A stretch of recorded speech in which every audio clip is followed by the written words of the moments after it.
میدانم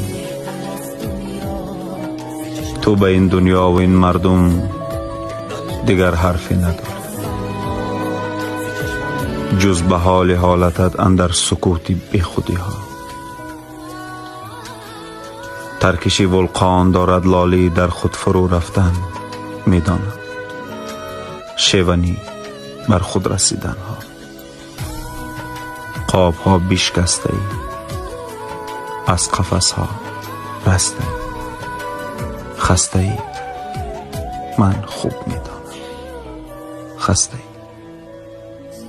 با خیشتن پیوسته ای، با خود عالمی، با عالمی تنهای زیبا.